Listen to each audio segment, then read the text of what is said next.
Los hospitales que están aquí ya saben lo que tienen que hacer, y esos hospitales, sea quien sea, incluso los particulares, porque hay un decreto, deben atender a cualquier persona que llegue ahí.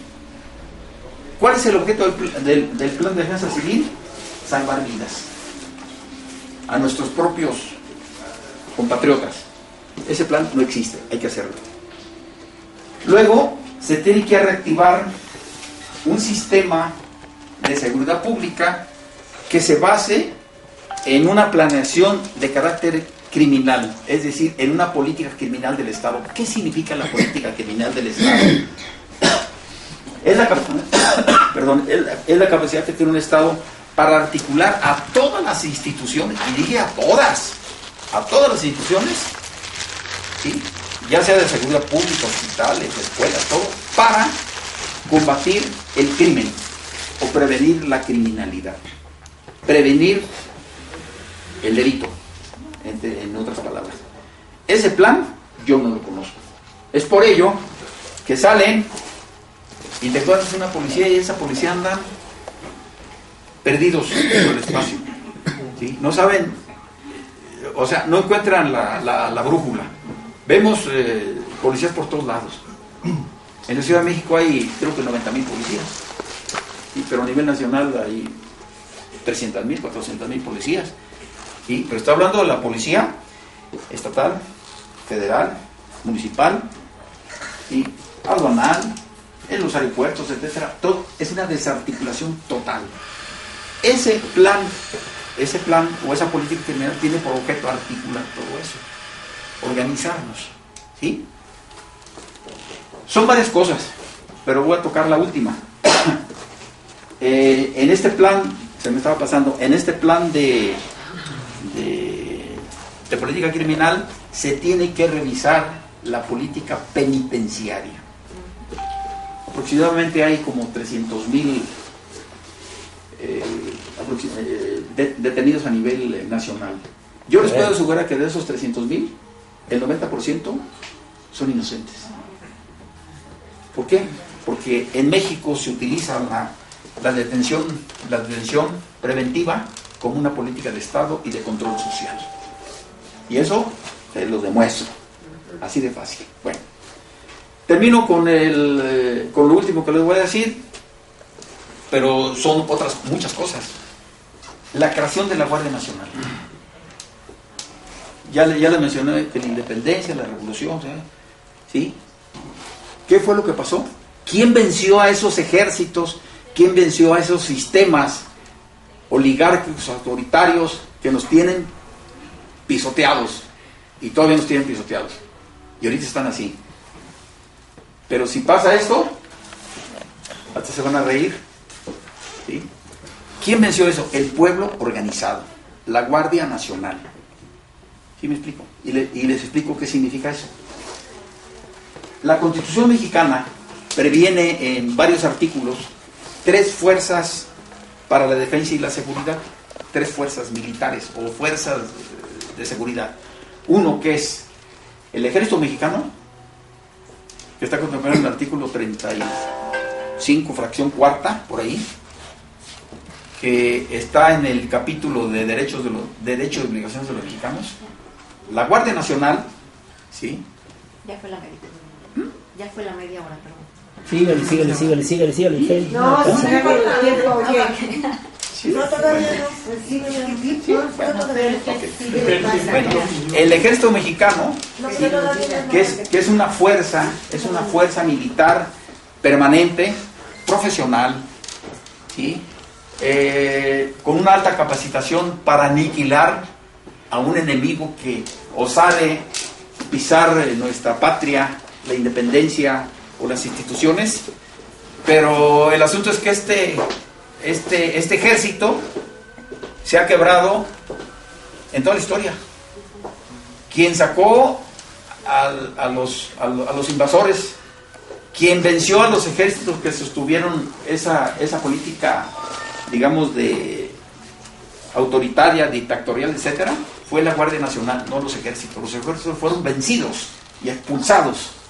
El último fue en 1914, cuando se firma un documento con Obregón y los jefes militares ¿sí? que dieron el golpe de Estado en Toloyucan, precisamente fue, y se expulsa el ejército y sale por Veracruz, afuera.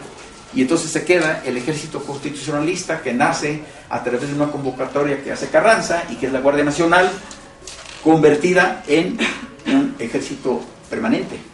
¿Por qué? Porque el ejército pero ese ejército permanente ahorita ya lo debemos cambiar. ¿Por qué? Porque no está respondiendo. Entonces, volviendo al tema de la Guardia de las fuerzas, el ejército depende directamente en su mando del presidente de la República. ¿Sí? Pero ese mando debe ser conforme marca la Constitución. Yo les voy a recordar ahorita una cosa. En 2006, 2007, Felipe Calderón va a Michoacán, le dicen que hay un problema de asunto de narcotráfico, etcétera, y declara la guerra contra las drogas. Así de... no soy el presidente. Y declara la guerra contra las drogas y sale el ejército. A ver, alto. El ejército no puede salir así. Para que el presidente disponga del ejército en esa situación, debe dictar un estado de excepción, artículo 21 de la Constitución.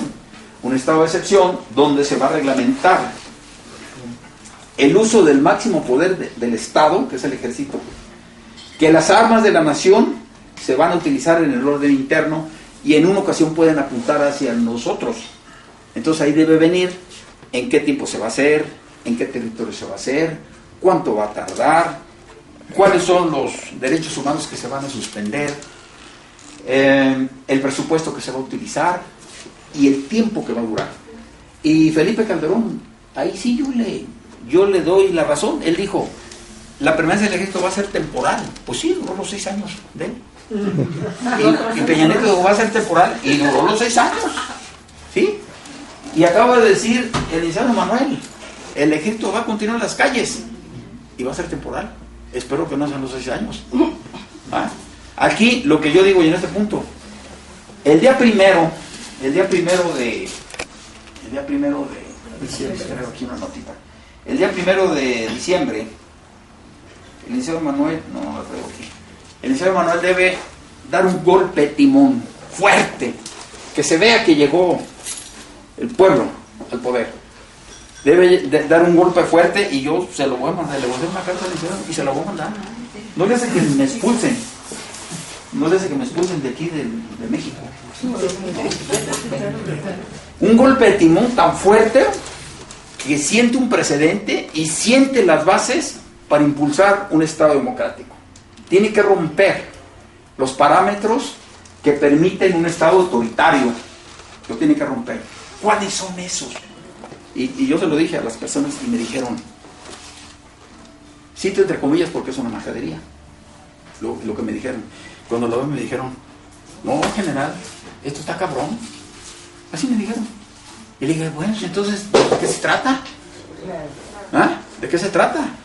¿Y qué no está más cabrón los 30 y pico mil asesinatos? Los 40,000 cuerpos que no saben de quién son, los 30 y pico mil desaparecidos, el tema de la tortura, etcétera. ¿No está más duro eso? Le voy a pedir que edite eso de las palabras que pone ahí, ruidito, por favor. Bueno, entonces llegamos al punto y yo haría lo siguiente, si en mí estuviera. 1, ese día el licenciado Manuel debe decretar la incorporación del Estado Mayor a sus unidades de origen, que ya está en camino, ojalá que no reculen. 2, el regreso de los militares a sus cuarteles. ¿Sí? Y en ese punto hay que hacer un plan. No es de que, a ver, ahorita todos los militares a sus cuarteles. No, pues tampoco. Se trata, a ver, vamos a planear. Pones el mapa, a ver de dónde, de aquí, de acá, de aquí, de aquí. Pero ya se está dando cumplimiento a una promesa que se hizo. ¿Sí? Debe indultar, debe emitir un indulto. Esa es una facultad exclusiva de él. Debe indultar, no sé a cuánta gente, yo pienso como 100,000 gentes que la debe indultar. Y me dice, ¿pero por qué? ¿Qué hizo Hidalgo cuando llegó al poder? Rompió las cadenas de la esclavitud y liberó a todos los presos de la República Mexicana. Y entonces, ¿pero cómo se puede hacer eso? Pues ahorita mandan a todos los abogados a nivel nacional a que revisen todos los expedientes y entonces empiezas. Y te lo voy a poner fácil. Abres el expediente aquí. ¿Quién consigna? El ejército. El que sigue, consigna el ejército, ¿verdad? Van a salir como más de 100,000. Y entonces me dicen, ¿pero por qué? Pues porque ahí el ejército, como no es ministerio público, ¿sí? El ejército no puede consignar. Por lo tanto, hay una violación al debido proceso. Y toda esa gente que está procesada, detenida por una acusación del ejército, debe ser libre. Así de fácil y de sencillo. Y luego te vas a un segundo término. A ver, el segundo escalón. Todas las personas que están encarceladas por el asunto de venta de narcotráfico, siembra de narcotráfico, porque se vendió, porque se robó un pollo en la Comisión Mexicana, el otro se robó un pollo en SAM, el otro se robó. Toda esa gente, vámonos para afuera. ¿Sí? Ese es un indulto. Y la otra, el Congreso debe hacer una ley de amnistía. ¿Por qué? Porque hay mucha gente que está fuera. ¿Sí? Hay mucha gente que está fuera. Y toda esa gente debe saber que no va a ser perseguida porque estaba sembrando droga, porque era burrero y trasladado. ¿Por qué? Porque estamos en un contexto de incertidumbre, de un quebrantamiento del Estado de Derecho. ¿Sí me explico? Bueno. Entonces, aparte de ello, bueno, ya se hizo eso, se debe decretar la creación de una Secretaría de Defensa, de la Defensa al mando civil. ¿Por qué? Porque la Secretaría de la Defensa Nacional es una institución civil que no tiene por qué manejar a los militares. Tenemos que desmilitarizar, ¿no? Bueno, para desmilitarizar, los mandos de una institución civil deben ser civiles, no militares. Los militares a sus cuarteles, a prepararse para la guerra, para defender a la patria, para defender a las instituciones, nada más. ¿Que deben apoyar? Sí, técnicamente, pero no deben tomar decisiones. Si el ejército mexicano ahora toma decisiones sobre el tema de seguridad pública, vamos a tronar. Y ahorita les voy a decir por qué. Bueno, en esta situación se debe decretar la aceptación de los tratados de San Andrés Larraiza, es decir, el reconocimiento de las comunidades indígenas en México. ¿Sí? Y aparte de ello, se debe decretar la institución o la reactivación de la Guardia Nacional. Esa es la otra fuerza que contempla la Comisión para la Defensa y Seguridad, la Guardia Nacional, y la tercera, la Policía. Y en cada una de ellas tienen diferentes artículos que están soportados en la Constitución y que la Constitución ordena que sea. Me pueden leer, si se meten, sin embargo, abren la página, es una página de internet, le ponen ahí Transición Guardia Nacional y vean lo que dice la Guardia Nacional. Ahí viene explicado. Es más, me mandaron un mensaje, yo ya sé quién me mandó ese mensaje. No trae nombre, no trae origen, no trae nada, nomás dice lo siguiente. Digo, a ver si me acuerdo, y si no me acuerdo, porque a la voz se me patina. Dice, general, eres una leyenda. Así empieza el mensaje. Quiero que me expliques cómo puede funcionar la Guardia Nacional. Dime cómo. Y como no trae nada, te contesto y le digo, mira, el día de hoy voy a estar aquí, te invito para que vayas y ahí nos vemos. Y la otra, no soy ninguna leyenda, te estoy diciendo lo que dice la Constitución. ¿Sí? Entonces, ahí están las tres fuerzas armadas: el Ejército, la Guardia Nacional y la Policía. Y cada una de ellas tiene funciones específicas. Y luego me dicen a mí, oye, fíjate que no se puede regresar al ejército a los cuarteles porque, lo acaba de decir el licenciado Manuel, la policía no puede, la policía no está preparada. Espérenme tantito. México somos un país independiente desde 1821. Bueno, por lo mínimo en teoría, o en la Constitución. Ya pasaron, al licenciado Manuel le va a tocar el bicentenario de la independencia de México. Calderón ya la festejó, pero quién sabe quién digo que incluso hicieron una estela, para festejar el bicentenario, ¿no? Pero pues todavía no estamos en el bicentenario. O sea, más bien hubiera sido el bicentenario del grito de la independencia. Ese sí. pero no de la independencia.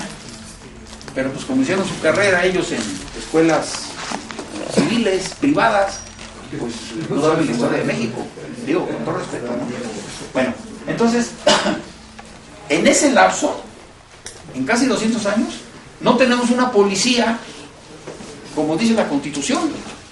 Y en el artículo 21 la Constitución es muy clara y dice: la seguridad pública radica en un cuerpo de policía que debe ser respetuoso de los derechos humanos, imparcial, bla, bla, bla. Todo. Esa no la tenemos, salud. Esa policía no la tenemos. La debemos crear. ¿Cuándo? Ahorita. Ya. El ejército desconoce sus cuarteles y la responsabilidad de la seguridad pública debe recaer en el poder central, federal, en los estados, estatales, municipios y las comunidades indígenas. Y ahora bien, me dicen: oye, pero es que eso no se puede hacer. Me dicen a mí: claro que sí se puede hacer. ¿Quieren ver? ¿Quieren ver? Vamos. Los invito, vamos a Michoacán, vamos a Guerrero, vamos a Sonora, donde están los CENIS, y vamos a ver, ¿sí?, que en 16 entidades federativas hay grupos de autodefensas. Y ahí, donde hay grupos de autodefensas, no hay policías, no hay ministerio público, no hay nada, pero no hay crimen. ¿Por qué? Porque quien tiene el control de toda la estructura de seguridad es el pueblo. La Guardia Nacional. La Guardia, sí, la Guardia Nacional. Ahora, a mí me dicen, ¿no? Estaba yo platicando con unas personas y me decían: es que a nosotros no nos cuadra que el pueblo tenga armas para su defensa, porque entonces todo el mundo va a andar armado, ¿sí? Y además no le tenemos confianza al pueblo para que tenga eso. Entonces yo le dije, cito entre comillas, ¿no? Me le pongo ahí rayitas, cito entre comillas. Les dije: a ver, yo les voy a hacer una pregunta y ustedes me dicen si no. Cuando yo fui oficial, hace 1970, 67, 68, cuando yo llegué al pueblo donde me mandaron, que era en Jalisco, toda la gente andaba armada. Sí. Íbamos al jardín o al cine, ibas al cine y tenías que andar brincando ahí porque las armas estaban recargadas en una pared y tenías que pasar con cuidado porque, digo, no voy a tirar nada. O ibas a la plaza y la gente andaba con sus armas. No hay problema. No hay problema. ¿Cuándo se prohíbe el uso de armas? Digo, para que vean de qué estamos hablando. ¿Cuándo se prohíbe el uso de armas? Después de la masacre estudiantil del 68, que en este octubre cumple 50 años. Está impune. Y le va a tocar otra vez al licenciado Manuel decir ¿qué? ¿Se aclara o no se aclara? Porque mucha gente que cometieron esos crímenes todavía están vivos. ¿Sí me explico? Queremos romper el sistema. Pues vamos a poner puntos sobre las IES. Si no, no se va a aclarar nunca nada. Y ahorita tocamos ese punto de los puntos sobre las IES. Entonces, ¿cuándo se crea la ley de armas de fuego y explosivos? Después de la masacre estudiantil del 68, 1972, cuando Echeverría era presidente. ¿Por qué? Porque los militares sentían el peso de que el pueblo fuera a reaccionar y decirle: ¿sabes qué? O me aclaras esto o me aclaras esto. Entonces se empieza a hacer prohibitivo. Ahora no puede uno traer ni una navaja. Bueno, yo siento armado,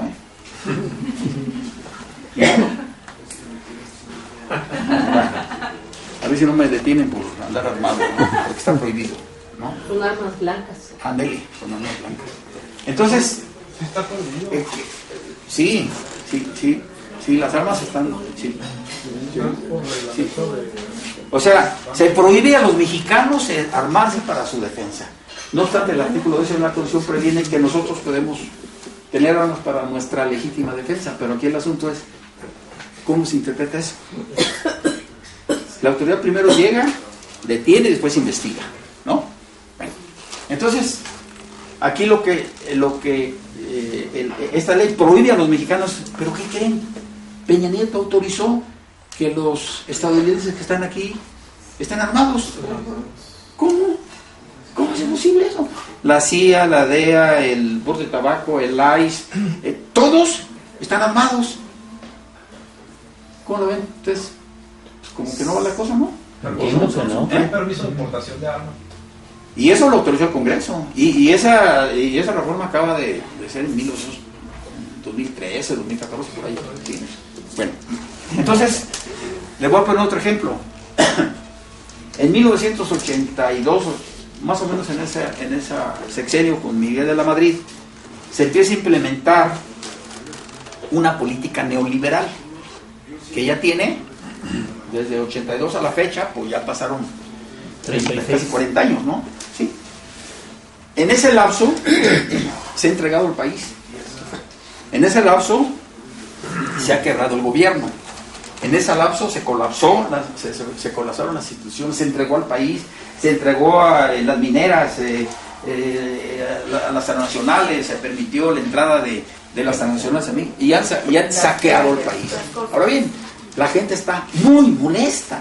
Ahorita la gente está, bueno, ahorita ya está calmada. Qué bueno que la elección por ahí se salió esa energía.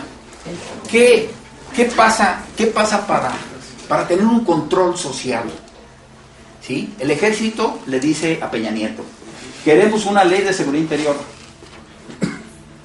para tener un marco de actuación. El marco de actuación lo tienen las Fuerzas Armadas, está en la Constitución, no existe ningún marco de actuación. El marco de acción de las Fuerzas Armadas está en la Constitución, no en la Ley de Seguridad Interior. Pero ¿cuál es el objeto de la Ley de Seguridad Interior? Tener un control social para impedir que los mexicanos podamos defender nuestro territorio, impedir la extracción de los recursos naturales y favorecer y defender a las transnacionales. Para eso es la Ley de Seguridad Interior. ¿Y cuándo se inventa eso? Pues ahora. Igual que la ley de armas de fuego. O sea, ¿se dan cuenta en el contexto que estamos hablando? Es una situación grave. ¿Quién puede cambiar eso? Nosotros. Afortunadamente, así es, la Guardia Nacional. Mira. Sí. Muy bien. Nosotros. Sí, bueno, nosotros. Señora, le anticipo, si me dan un cargo a mí por ahí en temas de seguridad, usted va a ser mi asesora.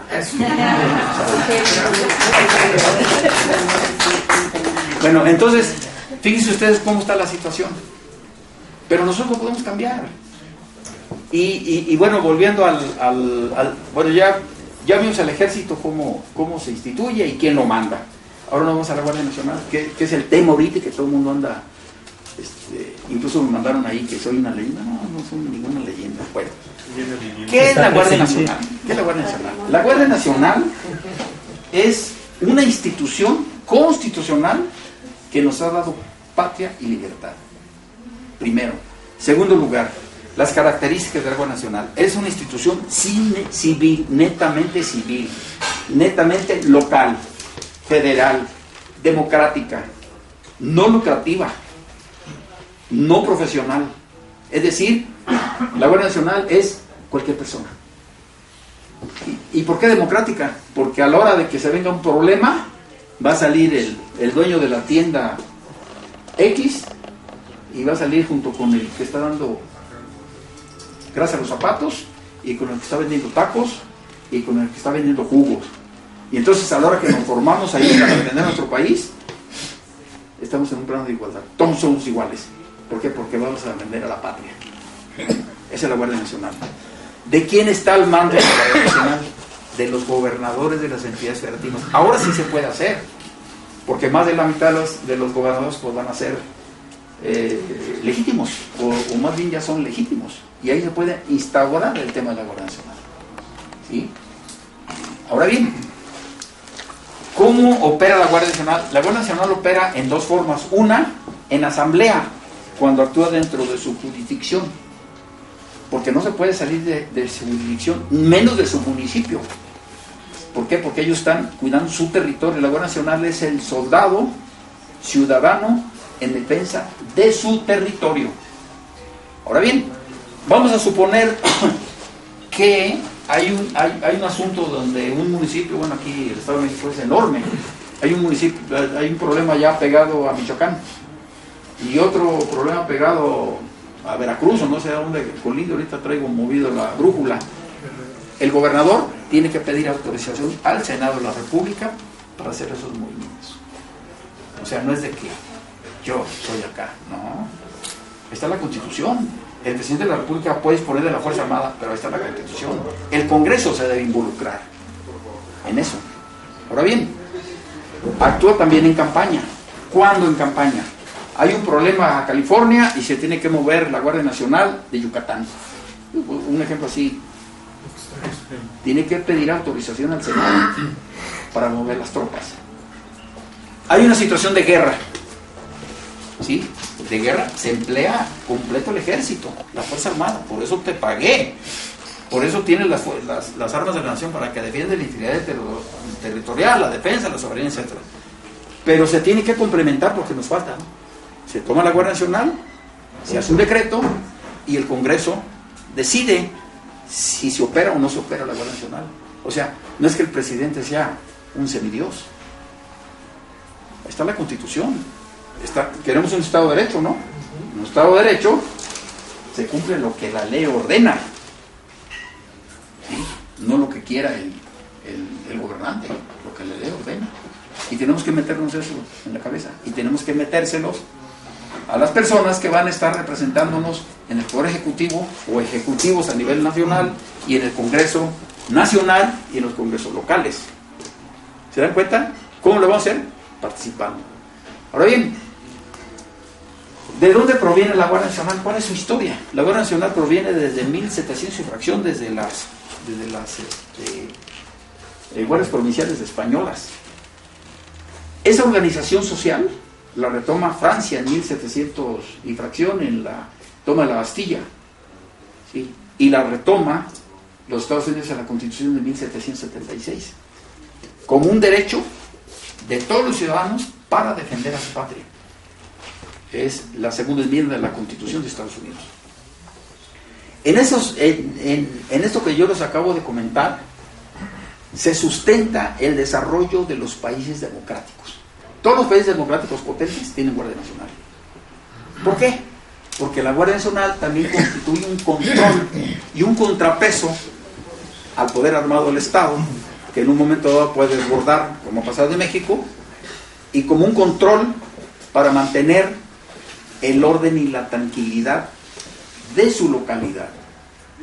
Y si un municipio de Tlaxcala, que es mini, o de Colima, que es mini, pero si todos los minis los juntamos, pues estamos hablando de todo el territorio nacional. ¿Sí me explico? Ese es el problema. Ahora bien, ¿quién o cómo se debe regular la Guardia Nacional? El artículo 73, fracción 14 y 15, dice quien arma a las Fuerzas Armadas, quien regula a la Guardia Nacional, es el Congreso.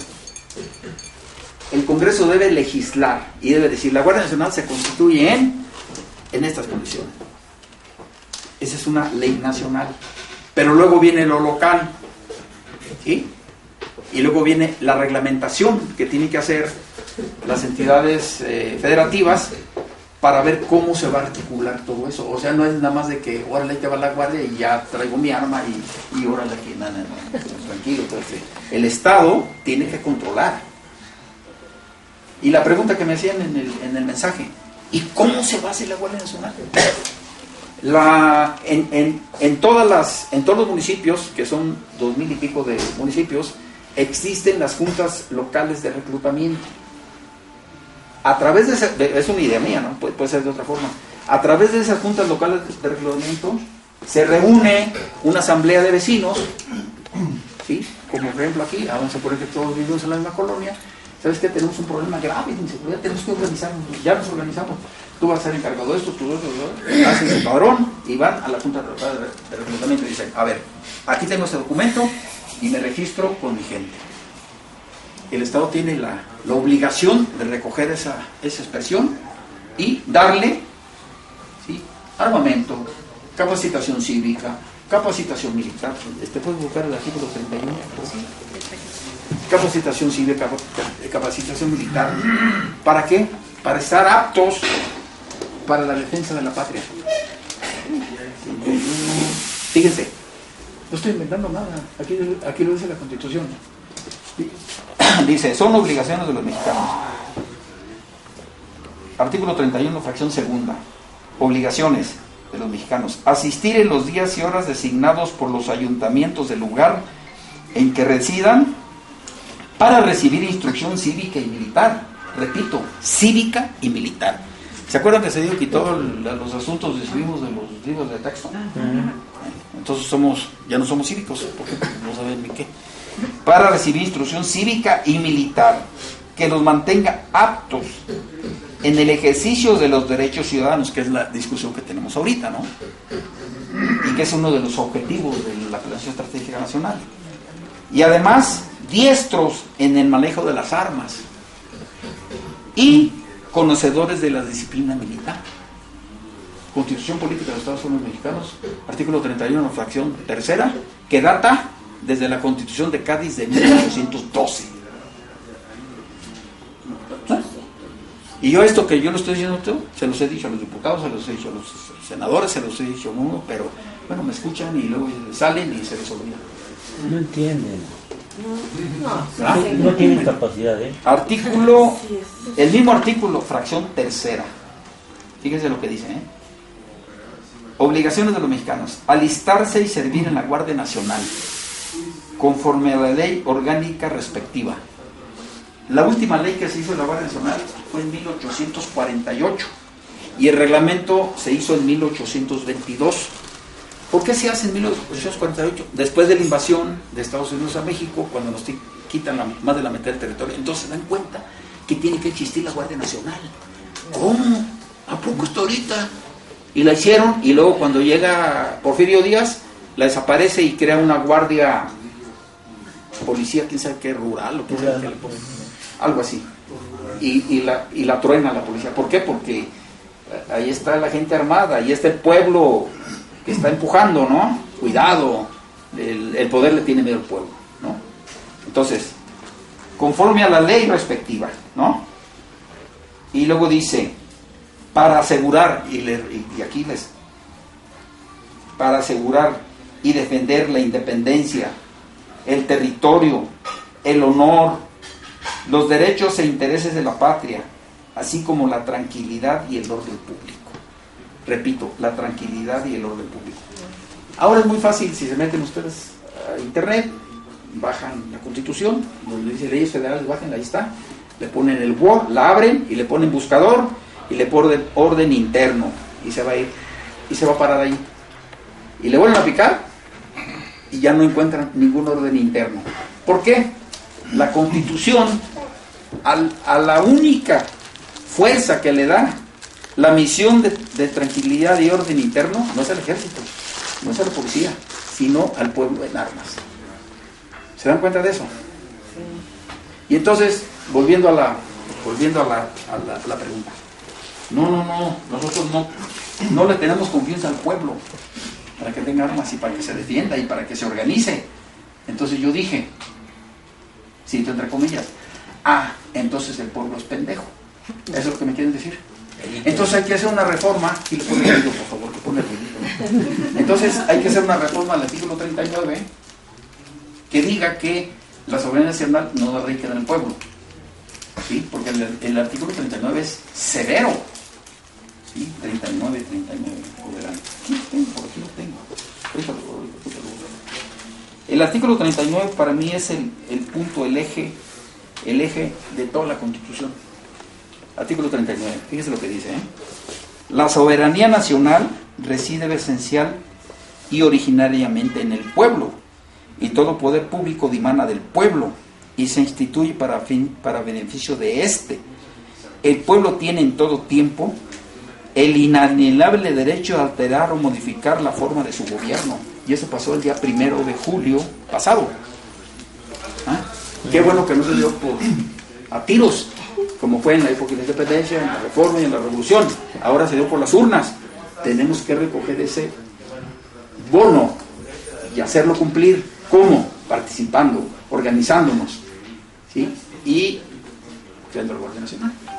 ¿Sí? No estoy incitando a la violencia, estoy incitando a la organización. Estoy incitando a defender a nuestra patria. Estoy incitando a que nuestro país se vuelva un país poderoso, soberano, respetuoso. Y cuando ya seamos así, Volteamos con Trump y le decimos, ¿sabes qué? Construye el muro, pero súbele 2/3 arriba de lo que ya tienes para que no se metan los gringos para acá. Sí, porque ya se metieron y nos quitaron la mitad del territorio. Tenemos que recuperarlo. Y yo les dije, se puede recuperar. ¿Cómo que algo ya? Se puede recuperar. ¿Lo quieren? Nos vamos a aventar un pleito con los GNH. Pero se puede recuperar. ¿Cómo? Un país soberano. Ahí está la ley internacional. Está muy clara. Es más, creo que es el único país que ha perdido más de la mitad del territorio y despojado en una guerra injusta fue México. Y yo quisiera que, si la gente que llegó al poder tiene todo ese apoyo, ¿sí? Ya llegaron legítimos al poder, yo les dije, yo quiero verlos, ¿sí? Legítimos en el ejercicio. Ahí los quiero ver. Ya lo vamos a ver. Pero en esa legitimidad de ejercicio, nosotros también tenemos responsabilidad. Yo quiero dejar este comentario. Nos podríamos estar un buen de aquí, ¿no? Pero a la hora que hagamos intercambio, van a salir las cosas que tengo pendientes de decirles. Las dudas que tengan, no se preocupen. No se lo voy a resolver, se las voy a aumentar. Muchas gracias. Chao.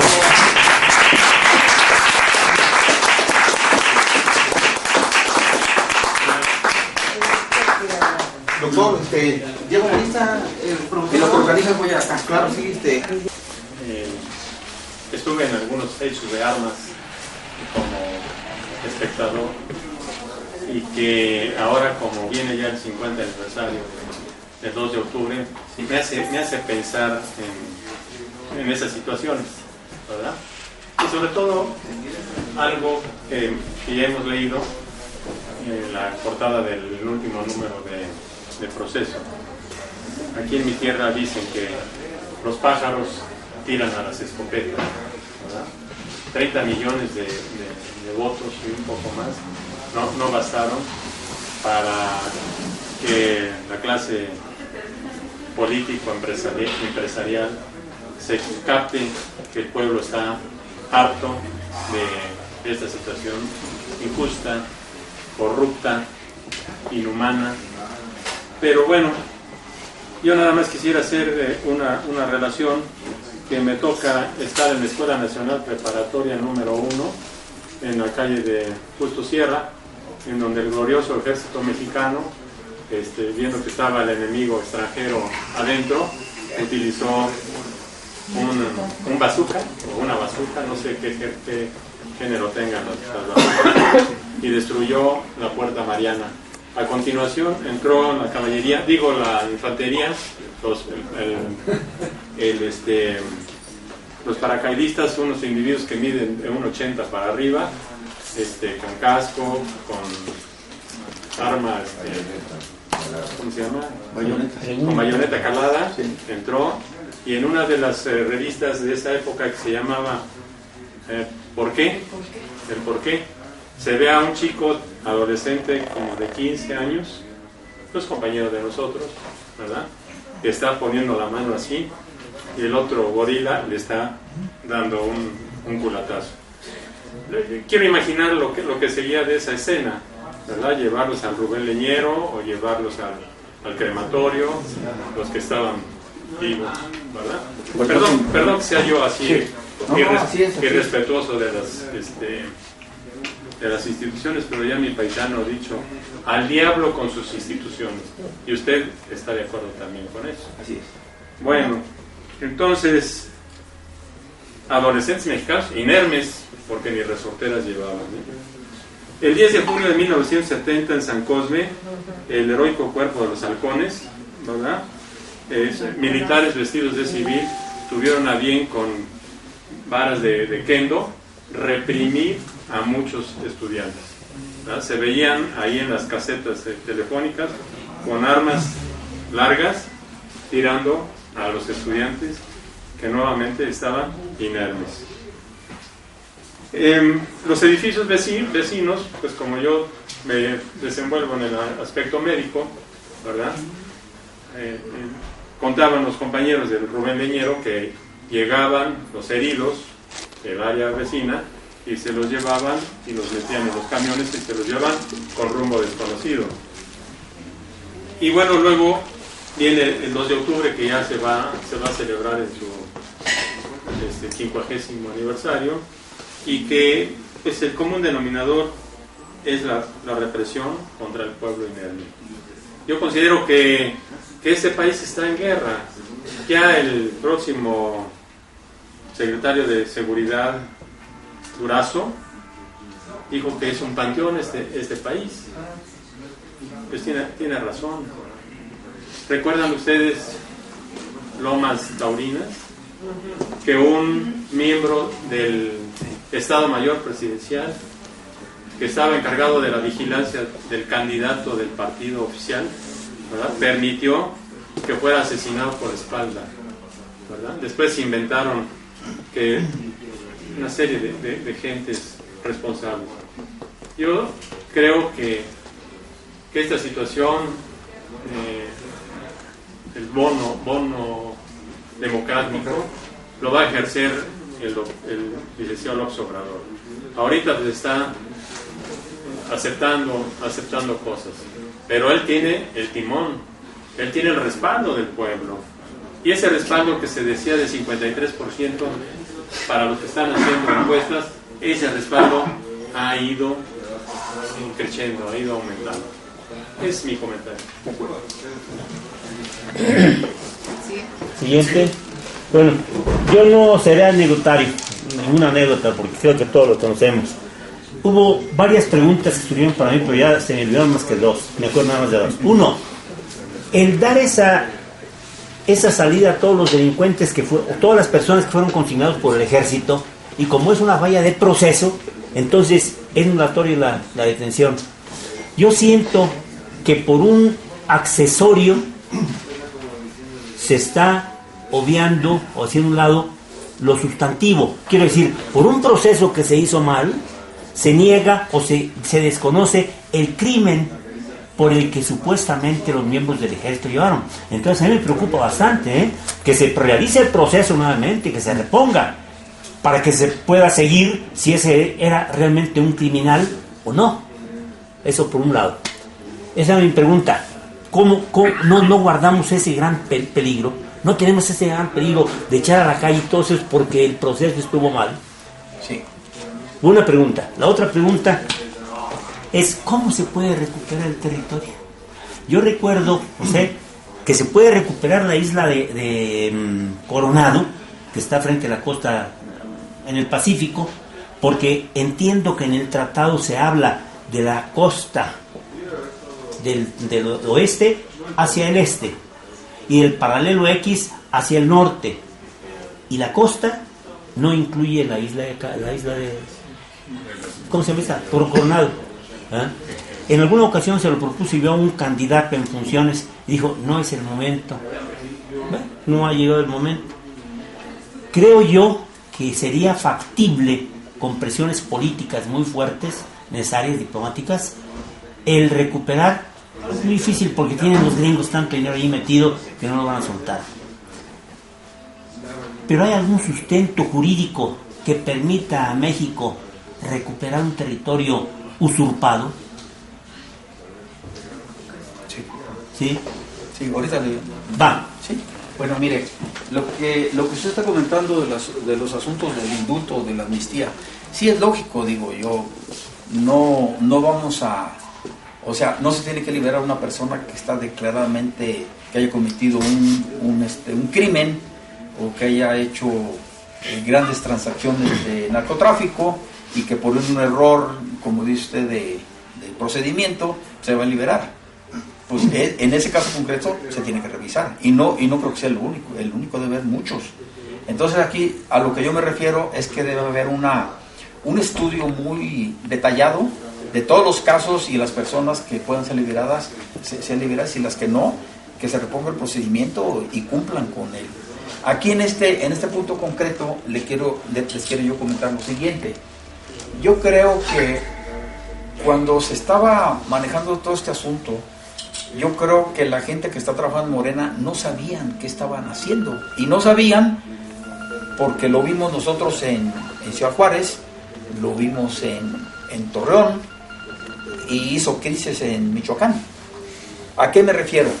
Mire, yo creo que para pasar de un sistema autoritario donde se han violado graves derechos humanos que están calificados como crímenes de lesa humanidad y que tienen que ver con los tratados internacionales de derechos humanos como el Tratado de Roma, de la Corte Penal Internacional, los estatutos, perdón, y aparte de ello, con el orden interno del orden, digamos, hemisférico, que es la Comisión Interamericana de Derechos Humanos, entre otras, Naciones Unidas, etcétera, para pasar de un Estado autoritario de violación de los derechos humanos graves a uno democrático o iniciar uno democrático, se debe apoyar en lo que se conoce como justicia transicional. ¿Y qué significa eso? Pues un mecanismo que permita un sistema de justicia en una época de transición. Eso significa justicia transicional. ¿Y qué es eso? En la justicia transicional tiene 4 pilares importantes que no se deben dejar, o sea, todos van unidos. 1. Primero debe haber una investigación a fondo para conocer la verdad. A fondo. Caiga quien caiga. Sea quien sea, se debe conocer la verdad. 2. Se debe hacer una consignación de los responsables, llevarlos a juicio correctamente. Y muchos de ellos van a tener, digamos, responsabilidades fuertes y no fuertes, porque me estoy yo refiriendo a un asunto de autoría que tiene que ver con el autor intelectual, con el actor del hecho, pero lo más importante es lo que se conoce como dominio del hecho. Eso no lo voy a tocar ahorita porque nos vamos a meter en otra. Si vuelve a salir, lo toco. Entonces, ya tocamos el conocimiento de la verdad, ¿sí? La sanción a los responsables, la justicia a las víctimas, ¿sí? Y lo otro, en donde yo veo que se va a trampar todo, es la no repetición de los actos, es decir, desarticular toda la estructura que permite las violaciones de derechos humanos. Y entre esa estructura que permite la violación de derechos humanos entra la reforma al sistema penitenciario, la reforma al sistema judicial, el regreso de los militares a sus cuarteles, ¿sí? Hacer una reforma de carácter institucional y administrativo que impida eso. Una vez que ya tengamos esos 4 pilares, entonces podemos empezar a procesar todos los asuntos que tienen que ver con esto e ir poniendo a cada quien en su lugar. A ver, y aparte de ello, para conocer la verdad, estaba hablando Encinas, ¿no? Aquí en el club dice, mire, Encina, se dará fin a la impunidad castrense. Dice cuál es el eje. Todos los casos de violación de derechos humanos tienen que ver con el ejército. Todos. No veo ningún otro. Todos tienen que ver con el ejército. Y me dicen, no, es que en Tanato fue la Policía Federal. La Policía Federal son militares. No, que fue en los Chistlán y fueron los federales. No. La Policía Militar son militares. Digo, la Policía Federal son militares. Todas las policías de México están militarizadas. Más de la mitad de los comandantes de seguridad pública de las entidades federativas son militares. Y además tienen adoctrinamiento militar. O sea, la militarización no únicamente se da por la presencia militar física del soldado, no. Se da a través de los presupuestos, a través del manejo de equipos, a través del adoctrinamiento y capacitación de esas policías. Ahora bien, una persona que está encargada de esto, usted lo mencionó hace rato, no lo mencionó el doctor, me preguntó, oye, ¿y cómo podemos hacer esto? Mi punto de vista, en los objetivos tiene como fin terminar con la visión de seguridad pública para sostener un partido de Estado, para sostener a una oligarquía y tener un control social. A otro que tenga por objeto que el ciudadano sepa que la seguridad es un derecho humano y que además es una función del Estado, es una obligación del Estado porque es un derecho humano. Entonces, cuando nosotros logremos cambiar ese parámetro, hablan de parámetros hace un momento aquí, cuando logremos romper ese parámetro, pues vamos a cambiar todo. Y para cambiar eso, va a tocar fibras muy sensibles e intereses muy oscuros que tienen que ver, por ejemplo, con la sucesión de la Secretaría de Defensa Nacional. ¿Sí? Y aquí viene, miren, estos son los que van a suceder o los que quieren nombrar como sus sucesores el general Cienfuegos, que somos de la misma generación. Abrevamos el enemigo crisol, pero no tenemos las mismas ideas. Bueno, entonces, ellos son los que van, él los nombra para que lo sucedan. Cienfuegos son nombra generales, estos 4. los más antiguos del ejército. Pero aquí hay un asunto. Mire, todos ellos tienen cuentas con el pasado. El general Gurrola fue el comandante, digo por destacar uno, pero todos tienen cola que les pisen. El general Gurrola fue el comandante de la zona militar en Chilpancingo, la 35 zona militar. Perdón, yo pediría mejor que el señor dejara de grabar. Yo estaría más... ¿No le importa? Así déjalo, lo graba. Sí, no, grábalo. Bueno. Gracias, de todas maneras. No, eso que usted me está diciendo, eso pasaba hace 21 años, sí, le tenemos que dar porque salí desde aquí y ya te estamos esperando de afuera. Ahorita ya no, ahorita ya me conocen, ya saben quién soy. Además, lo que sí le digo es que le ponga ruidito ahí donde tiene malas razones. Sí, es palabrotas. Por favor. Sí, bueno, entonces, todas esas personas tienen cuentas con la justicia. Decito del general Gurrola. El general Gurrola fue el comandante de la zona militar en Guerrero cuando pasó lo de Ayotzinapa. Y a mí me llama la atención que, o sea, él, como militar, no cumplió la misión de tutelar los derechos de las personas que están en ese territorio. Y además, y quiero que sepan, ahorita con el tema de Ayotzinapa, en Guerrero hay más de 15,000 efectivos. Hay 3 regiones militares, una naval, una militar y otra aérea. Hay más de 15 batallones de infantería, cada batallón tiene como 8,000 gentes. Tienen el control de todas las policías y tienen el control de todos los sistemas de comunicación y del C5. ¿Por qué? ¿Cómo no saben dónde están? ¿Cómo? ¿Por qué tanto crimen? ¿Quién es?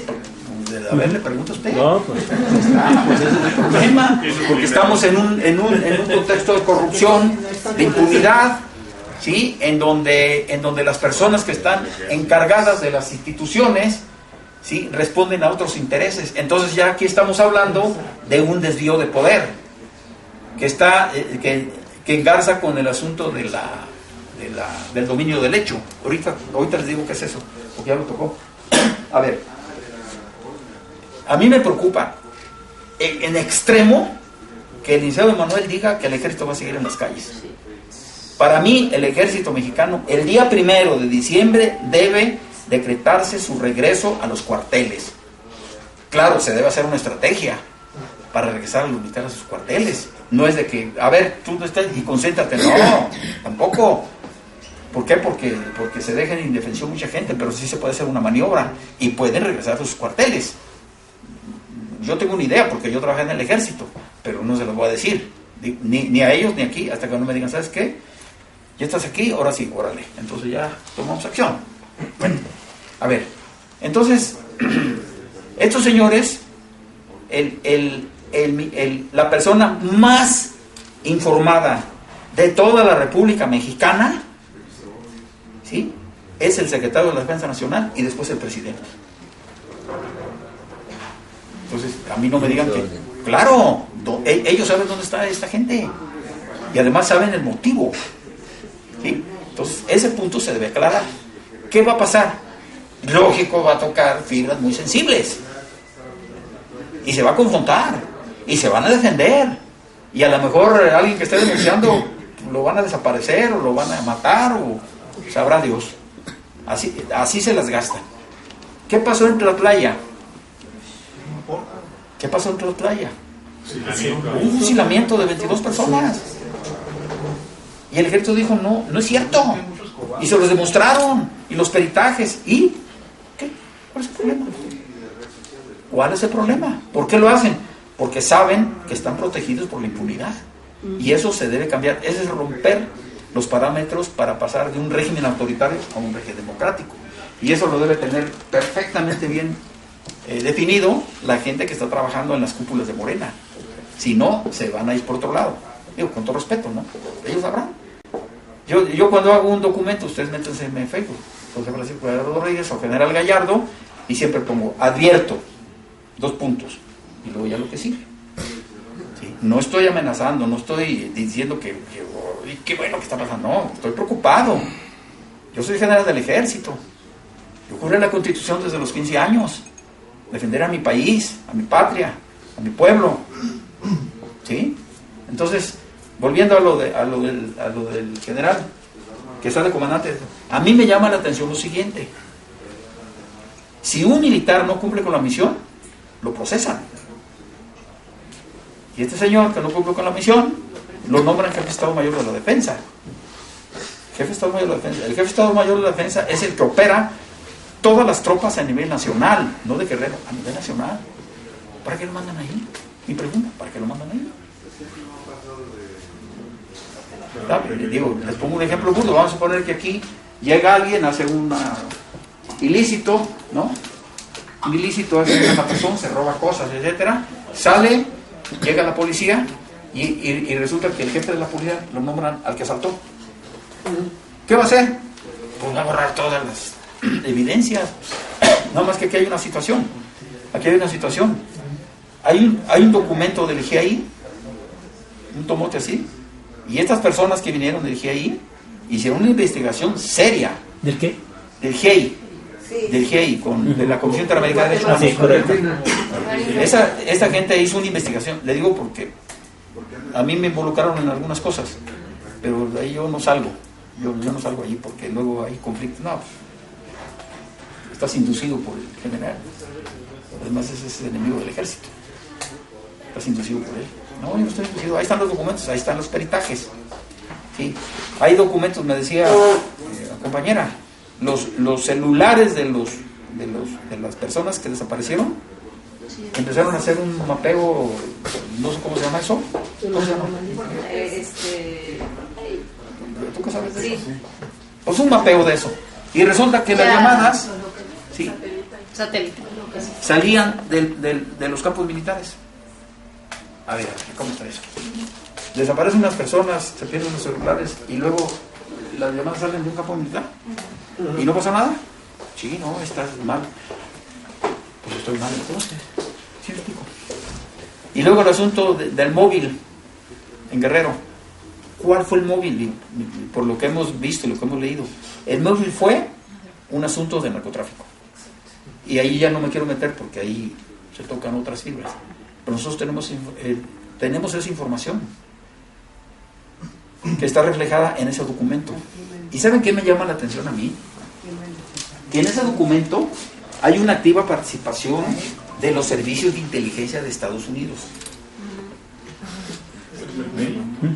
O sea, ¿qué haría yo si en mí estuviera?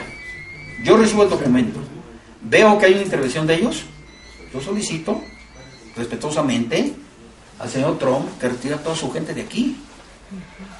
Vamos, para afuera. Tú no puedes intervenir en los asuntos internos. Y estos señores están metidos hasta la cocina. Incluso andan armados. ¿Por qué? Esa es mi pregunta, ¿por qué? ¿Ustedes recuerdan lo que pasó en Tres Marías? ¿Se acuerdan que hubo una balacera ahí? Sí, bueno, pero los acribillaron, nada más que los blindajes de los Estados Unidos, esos sí son blindajes, ahí no pasó ninguna bala, ¿no? Y entonces ahí iba gente de Estados Unidos y resulta que eran gentes de inteligencia que andaban haciendo Estados Unidos y lejos de que el Ministerio Público diga, permíteme, no te puedo decir porque hay una investigación, lo que hacen es, ahí mismo lo suben a un avión y lo sacan del país. ¿En base en qué o por qué? ¿Cómo? Eso es lo que... Y eso, si Encinas dice que va a terminar con eso, yo lo quiero ver. Yo lo quiero ver. Y si no lo hacen, no van a poder hacer nada. No van a poder gobernar. No van a recuperar el petróleo. No le van a dar atrás a las reformas. No van a poder hacer nada. ¿Por qué? Porque les van a poner una camisa de fuerza. ¿Sí me explico? Ahí está lo que dice aquí. ¿Cómo va a ser posible esto? No, no les crea, general, es el medio del hermano de Margarita Zavala, ¿no? Es el editor en jefe, Ignacio Zavala, se casó con... Sí, ya le... Oiga. Sí, pues, son los medios chayoteros, ¿no? Pues como que AMLO dobló las manos, ¿no? Como usted dice, pues AMLO tiene toda la legitimidad. Lo que pasa es que AMLO no tiene la costumbre de pegar, ¿no? O sea, AMLO no es así, ¿no? Y pues también creo que desde la campaña dijo que la estrategia iba a ser con el ejército, ¿no? El plan es sacarlos, regresarlos a los cuarteles, pero previo a la campaña se dijo, no hubo viraje, creo yo, ¿no? Más bien la estrategia para sacarlos es contar con ellos ahorita, ¿no? También como usted dijo, ¿no? Yo tengo el plan, pero no se los voy a decir hasta que... Pues yo creo que también hay cartas que Andrés Manuel se tiene que guardar, ¿no? Y no puede irse a la yugular con los que ahorita siguen en el poder, porque también esos que ahorita siguen en el poder protegen a los grandes capos de México, ¿no? Y si les avisamos con anticipación cómo les vamos a pegar, se van a mover, porque ellos tienen una plasticidad increíble, general. Además, pues creo que firmamos todos, ¿no? 30 millones por lo menos por un proyecto, ¿no? Y pues sí, posiblemente tengamos ideas distintas que creamos mejores, pero pues ahora sí que tenemos que aprender a ser equipo, ¿no? Yo siento que ¿cómo se llama? La Guardia Nacional, pues sería no se podría compaginar con la idea del mando único, ¿no? Entonces, pues creo que sí tenemos que tener la claridad de qué proyecto vamos a respaldar, ¿no? Porque si no también, pues solito nos vamos a poner el pie, ¿no? General. Sí. ¿Le contesto? Sí. Miren. Si quieren que pregunten todos, No, el problema es que luego se me olvida. Claro. No, luego se me olvida y luego se queda una persona entero y entonces yo me siento mal. A ver, eso que dice aquí. Miren, los mandos militares nunca, jamás le han rendido cuentas a nadie. A nadie. No obstante que la Constitución previene que todos los militares o los secretarios deben rendir cuentas al Congreso de la situación que guarda la Secretaría a su cargo. Cuando a mí me ha tocado citarlos, yo estuve trabajando en el Senado, citarlos, ¿qué? ¿Cómo que lo vas a citar a un general? No, que vengan los senadores acá conmigo y que me rindan cuentas a mí, y ahí van los senadores y los diputados. ¿Qué es eso? ¿Qué es eso? A lo que yo me refiero es a lo siguiente: en un Estado democrático, el poder civil debe estar por encima del poder militar. Y los militares deben entender, que nunca lo han entendido, que deben estar sometidos a la autoridad civil. Y que el poder del soberano radica en el poder civil del Estado. Ahora bien, estas personas que están aquí, yo conozco mucho esta revista. Te digo porque esta revista me salvó la vida a mí. Porque don Julio Scherer un día habló conmigo y le platiqué, ¿sabe qué está pasando esto? Y dijo, general, pues es un asunto delicado. Claro, por supuesto. Estoy en el bote, ¿cómo va a ser delicado? ¿No? Y entonces, bueno, yo conozco, el que hace el reportaje a Jorge Arayaga, yo lo conozco personalmente. No son gentes tendenciosas. Eso que está aquí es un hecho. ¿Sí o no fue el licenciado Manuel a la Secretaría? ¿Cómo dice? ¿Se cuadra? No es... Bueno, el licenciado Manuel, mi punto de vista, no tiene por qué ir a la Secretaría de Defensa Nacional. No tiene por qué, ni tampoco tiene que ir a la Marina.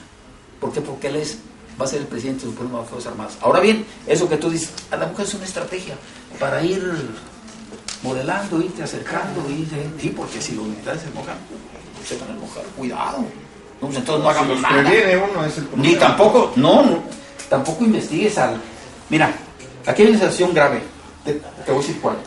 Si el licenciado Manuel pone a Burrola, al representado de Ayotzinapa, y Encinas empieza la investigación, y vienen los tribunales internacionales y dicen, ¿este señor es responsable? Imagínate, siendo secretario de la Defensa Nacional, era responsable de un crimen y entonces ¿por qué te nombraron? ¿Sí me explico? O sea, tiene implicaciones políticas. Ahora bien, ¿cuál es el problema? Digo, como yo lo veo, la autoridad, como está la situación de Morena, se debe mandar siempre un mensaje de certeza a los votantes. Seguro, directo. No estar, bueno, sí, no, etcétera. Te pongo otro ejemplo. El licenciado Manuel siempre dijo que el ejército iba a regresar a sus cuarteles. ¿Sí? Nada más es todo. Él lo dijo. ¿Y ahora por qué hace eso? O sea, lo dijo en campaña, ¿no? Por eso. Otra. Y aquí le da, y este es otro punto de discusión. El licenciado Manuel dijo N veces, el aeropuerto de la Ciudad de México no se va a construir ahí. ¿Sí o no lo dijo? Sí. N veces lo dijo, ¿sí o no? Sí. Si quiere le explico cómo fue el No, matiz, ¿por espérame. qué? No, espérame. Y luego dice que va a hacer una consulta. ¿Sí? ¿Por qué? Pues sí Se está. lo explico con todo gusto. No, pero ¿qué me quieres explicar? ¿Por qué matizó su postura Andrés Manuel? No, a ver, espérame un ratito. Mira. Si gusta, ¿no? O sea, usted preguntó si gusta. Yo voy a un asunto de carácter de concreto. Ahora yo pregunto, con todo respeto, ¿también va a ser también que haga una consulta para terminar con impunidad? Señor, es que son principios, los principios no son negociables. ¿Cuál es el principio? La postura, el combate a la corrupción es una cuestión de Por eso te estoy ¿no? diciendo, mi palabra es principio. Y yo cumplo mi palabra, y si yo digo, no se construye, punto. ¿Qué consulta? No, yo ya lo dije. Y si yo lo digo, es que tengo todos los elementos. Y si no tengo todos los elementos, pues mejor no digas nada. ¿Por qué? Porque vas a mandar un mensaje equivocado a la gente. A eso me refiero yo. Oh, señor, es que no es así. ¿Quién? La pregunta, ya quería preguntar, ahorita con las otras preguntas se va a aclarar más. Compañero. Allí es donde entonces nosotros, como una gran Guardia Nacional, defensora de todo lo que es nuestro, es que nos debemos de empoderar, usted ya lo comentó, debemos de conocer más nuestros derechos, y el pueblo pone, el pueblo quita. Está la revocación de mandatos y nosotros observamos que no están trabajando conforme a la defensa de nuestra soberanía y de la seguridad nacional. Entonces, actuar, yo creo que tendríamos que estar asesorados, ¿verdad?, por gente conocedora para saber cómo hacer un escrito donde firmemos. Actualmente ahorita las redes funcionan muy bien, entonces es muy fácil como que hacer llegar a todos si algo está funcionando mal que nos va a perjudicar, en ese momento actuar, así como lo hicimos todos juntos para votar de una forma homogénea y que bueno, fue increíble. Pero yo creo que también asumir ese poder que tenemos, nos falta creérnosla quizá, pero nos falta tener quizá más confianza, pero también más conocimiento de las cosas, para saber cómo estrategia. Pero por lo pronto ya hicimos una probadita y a lo mejor Claro. por ahí. Y la pregunta. Claro. Bueno, Pregunta concreta de una vez para que no vamos cerrando ya Sí. Yo creo honestamente que muchos compañeros nos falta leer y estudiar cómo está ese proceso, ¿sí? Y esto es un proceso muy complejo, como usted nos está dando una visión. ¿el proceso de qué? El proceso de quitar a los militares, ¿sí? Okay. Regresarlos a los cuarteles. Sí, está bien. Es que yo honestamente creo que el compañero no entendió que se va a hacer una terna a partir de los nombres de esos militares. O sea, el general Cienfuegos le dijo a Andrés Manuel, mira, estos tengo para que sean prospectos, para que ocupen el puesto de la Secretaría de la Defensa, ¿sí? Entonces, qué bueno que el proceso nos da esa información, porque también está ahí implícito el otro general que estuvo en Tlatlaya, ¿sí? Implicado. Entonces, la revista nada más nos dice, mira, estos son los prospectos que va a mandar el señor Cienfuegos, ¿sí? Entonces, lo que yo entiendo, y está muy bien lo que usted dice, Andrés Manuel no debió meterse en su juego, él nombrar a generales de su entera confianza o que no estén involucrados en ninguno de esos procesos. Eso es simplemente lo que usted dice, está muy bien. Ese es y aparte lo de la Guardia Nacional también está muy bien, porque no debemos olvidar que cuando le dieron el golpe de estado a Hugo Chávez, los únicos que salieron a defenderlos fueron los propios compañeros de su batallón y la Guardia Nacional que ya habían puesto. Ahora, en el atentado que sufrió Maduro, todos esos militares que estaban, uniformados que estaban ahí, eran Guardia Nacional, son los que evitan que se den los golpes de estado. Yo estoy totalmente de acuerdo con su posición. Mire, sí, a ver, voy a retomar lo que dice el compañero. Mira, yo no soy ni técnico, ni sociólogo, ni nada. Yo te voy a dar la visión del aeropuerto desde el punto de vista de seguridad. En el Valle de México desembocan 57 ríos. ¿Sí? En Texcoco desembocan 16 ríos. Además, en Texcoco tiene un asunto de carácter histórico. Está representando el escudo nacional. ¿Sí? ¿De acuerdo? Bueno, mi punto de vista. Lee la historia de las inundaciones de México, cómo era la Gran Tenochtitlán, etcétera, todo 1400 y fracción. Léelo, por favor. Y si tú llegas a otra conclusión, yo te voy a respetar, pero yo te voy a dar mi opinión. No es que tenga otra conclusión. Si se construye el aeropuerto ahí en Texcoco, ¿sí?, se va a colapsar la Ciudad de México. Fíjate, yo no quiero estamos hablando de un asunto de seguridad nacional. Yo no quiero perder la oportunidad de ser consultado, ¿no? Eso es algo que tenemos que apreciar. Sí, claro, ¿no? De acuerdo. Yo estoy totalmente a favor de que se cancele ese compañero, moción. A ver, compañero, entonces sí. A ver, espérame.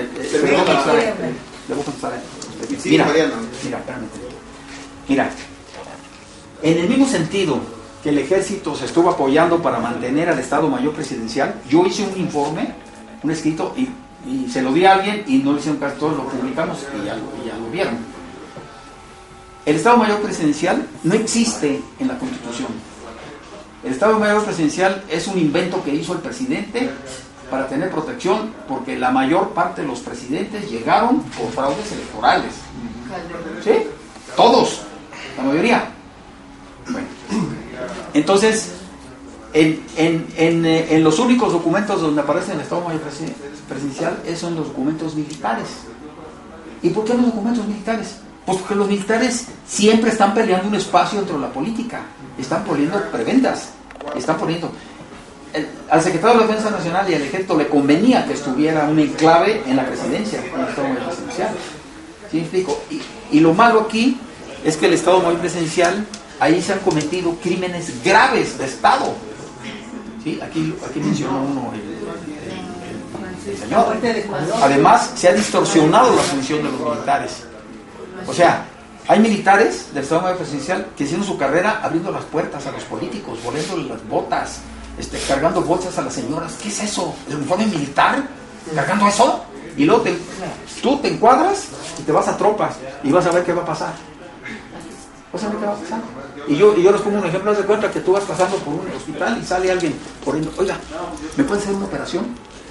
Si tú eres un militar, le digo, sí, claro, ponte y te pones y sí, pues le cortas. ¿Sí?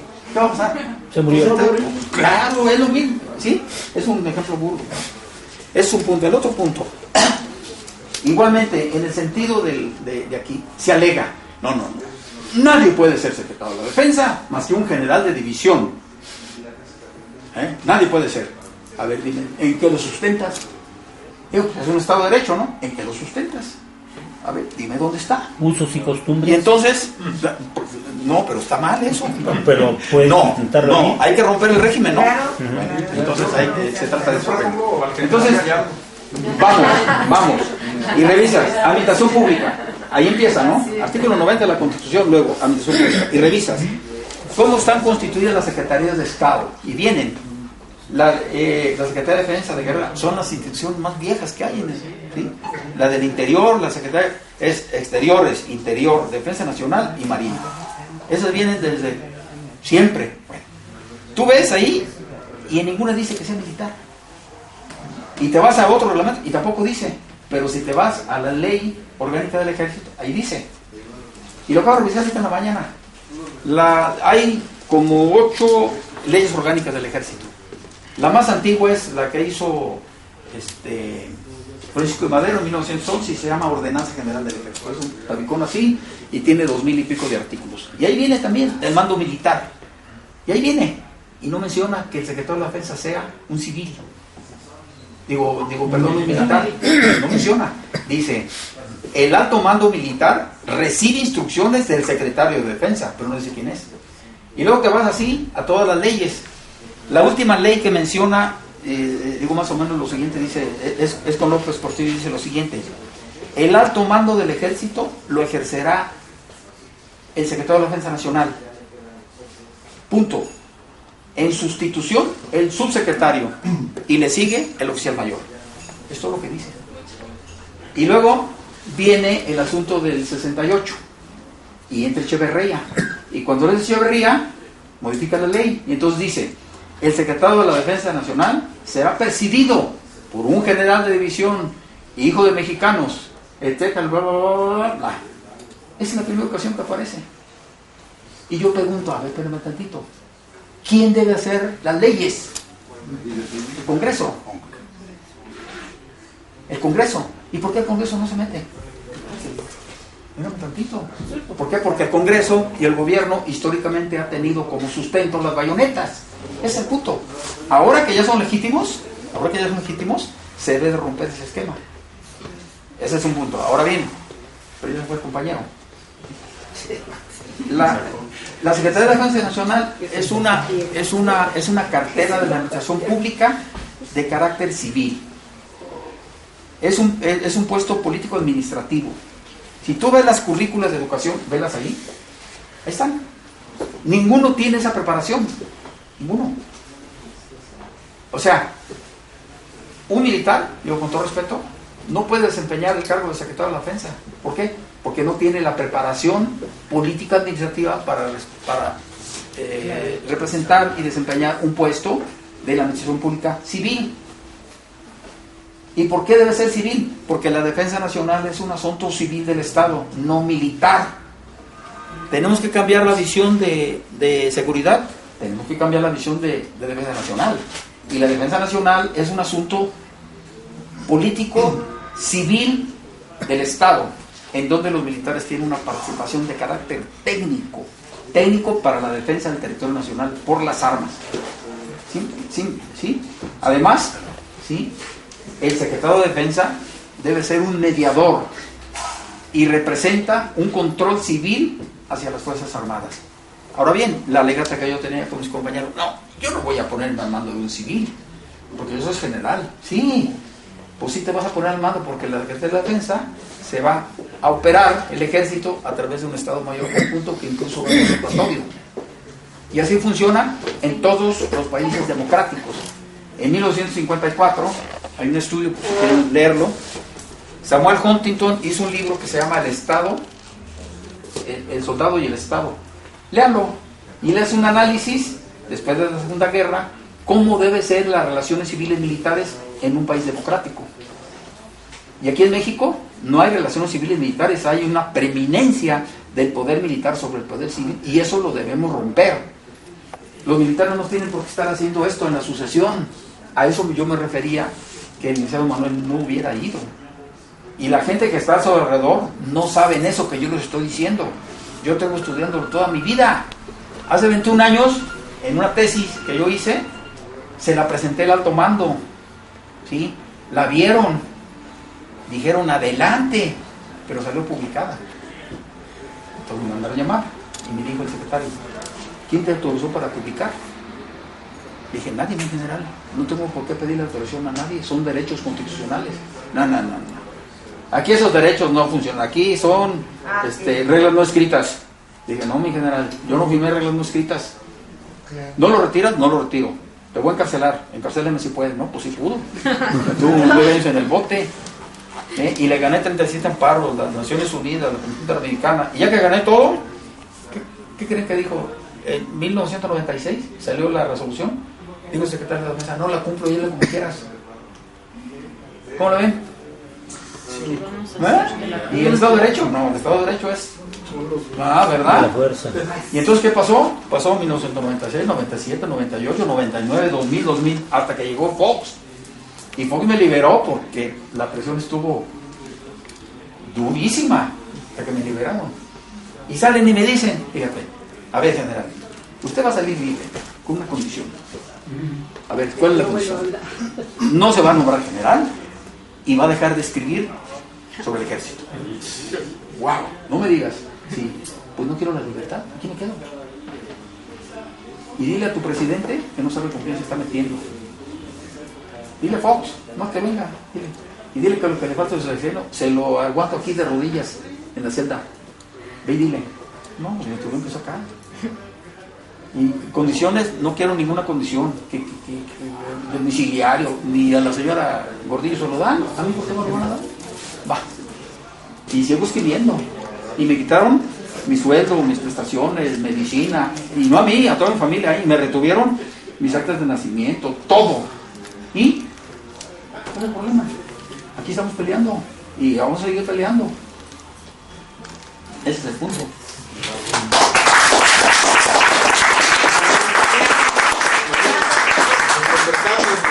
Porque después nos echamos un rollo, pero con lo que sé.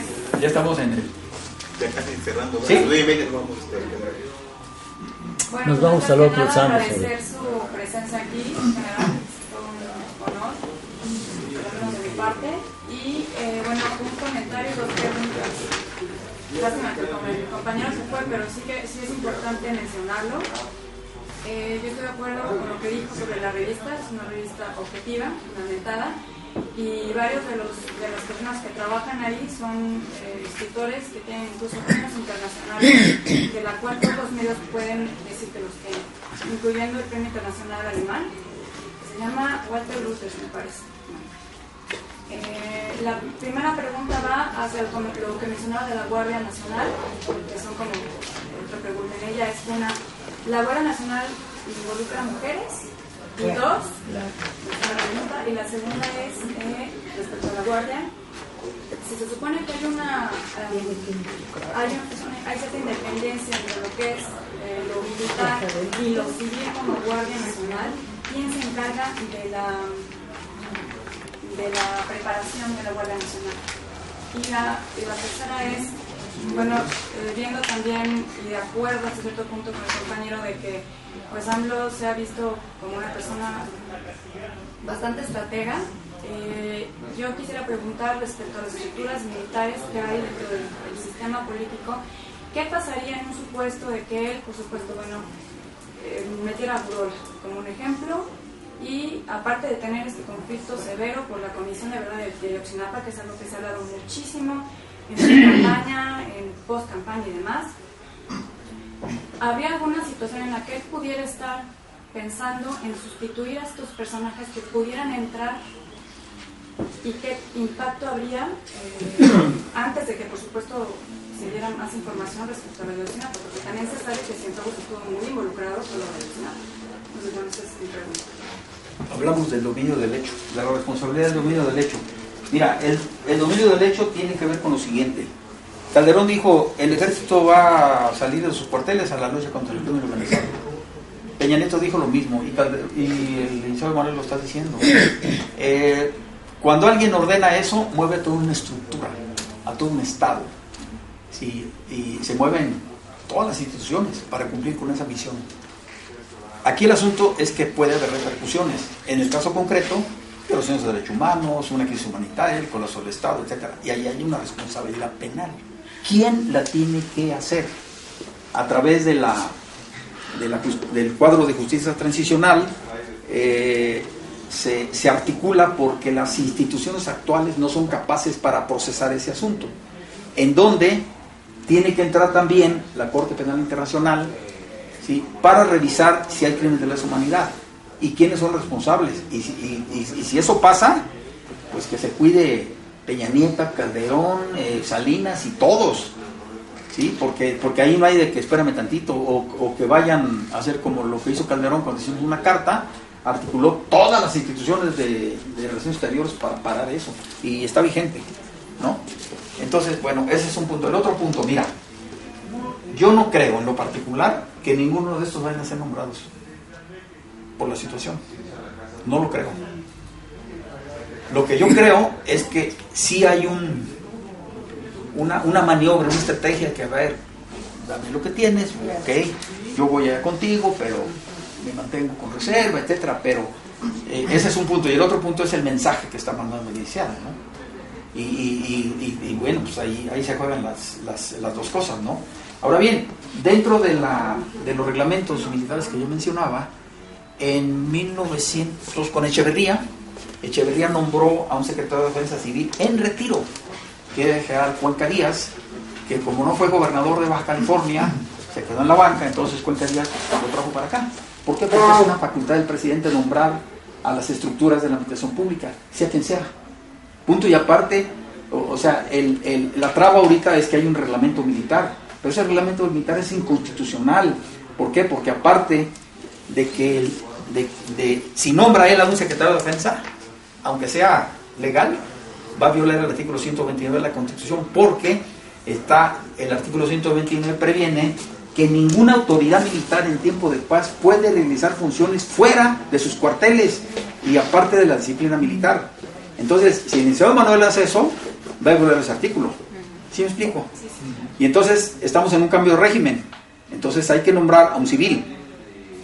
Y lo bueno, así como esa institución es misógena, violadora, etcétera, etcétera, que sea una mujer. Porque ya ha habido mujeres.